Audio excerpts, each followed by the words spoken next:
back to the Daily Grind. Thanks for checking out the channel. Make sure to hit subscribe if you're new and hit thumbs up if you're not a baby back bagel biting bitch boy, cause you know what time it is. It's full time. MMA. Now I usually don't do this, but where my motherfucking DDRs at? This is a special occasion. Nate Diaz came out and did an interview with, I don't know the name of the podcast. I'll find it for you in a second. But essentially, Nate Diaz came out and gave us all a much needed update on his fighting future.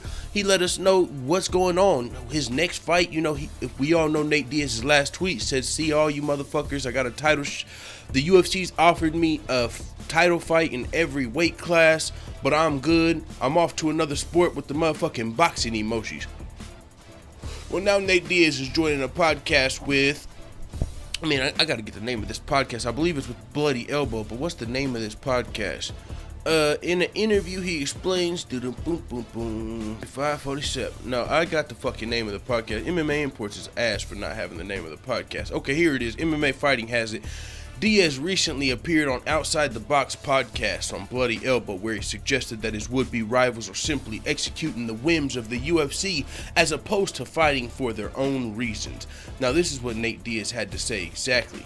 He said, "These niggas is crazy." No, he didn't say that. I'm just pulling this shit up, man. Kill the top. No, this is what Nate had to say. "I'll fight whenever the fuck I want to fight. That's because I'm a G, nigga. I'm a fighter myself. I ain't trying to do what nobody says. I do what I say, and I'll fight whenever I'm approached respectably. I already fought more than everybody in the UFC. Everyone in the UFC except Randy Couture, Tito Ortiz, BJ Penn, Michael Bisping. He's actually done a lot. But I have more fights than anyone on the roster, in the whole roster. I've been fighting from 21 to 30 years old, and I've been slacking a few years, you know, just chilling. Fighting once a year, and I have the most Fight of the Night awards, most Submission of the Night awards. I'm holding all the numbers. I'm the one who did all this stuff. I don't need to fight nobody. I'll fight anybody, but I don't need to fight anybody. You work for somebody. I work for me. Who's the fighter now, motherfucker?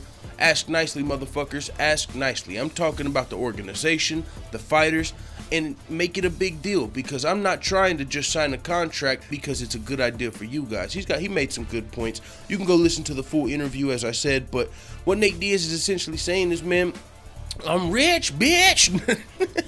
Alright, he's not saying that, but I mean, Nate Diaz has his own strain of weed. He essentially hit the lottery when he beat Conor McGregor. So, as he said, he doesn't need to fight anymore. Nate Diaz, that's the difference.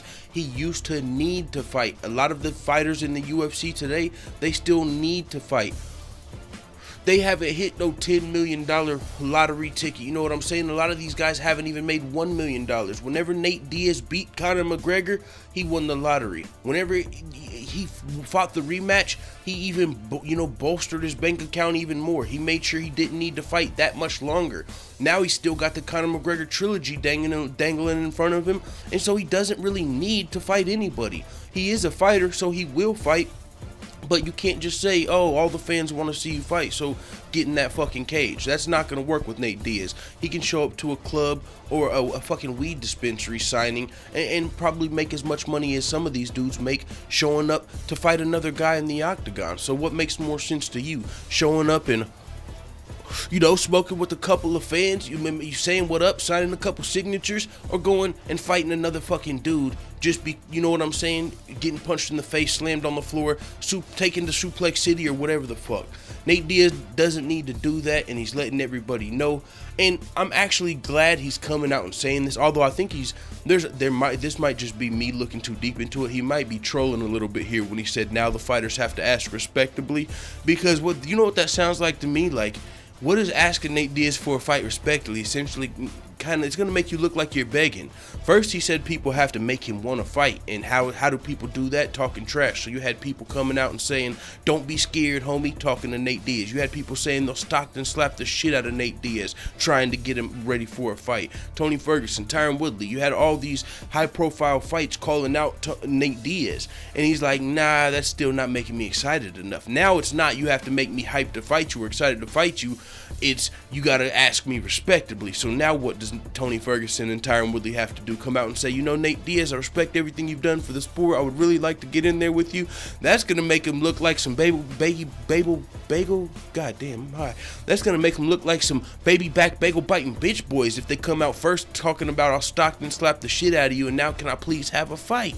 So they're kind of in a spot. But, I mean, even with all that being said, it really doesn't matter because I don't really see Nate Diaz coming back to fight either one of these dudes just because he doesn't need to. He might just get the itch, the fighter's itch, and say, you know what, I want to kick some ass legally and go in the octagon and fight one of these lightweights. Or Conor McGregor might say, you know what, fuck this title, fuck defending this belt versus Tony Ferguson. I want the most money possible. I want to fight Nate Diaz, and then I want to fight GSP, and then we'll see Nate Diaz versus Conor McGregor. But either way, if you're looking for Nate Diaz to get back in the octagon just because we want him to, it's not happening. So with that being said, we just need to quit fucking sweating Nate Diaz. If he's gonna box, he's gonna box.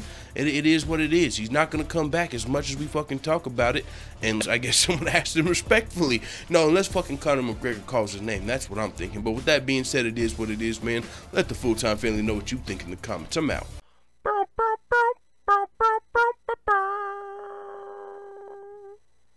Da da da da da. It's the motherfucking DOG.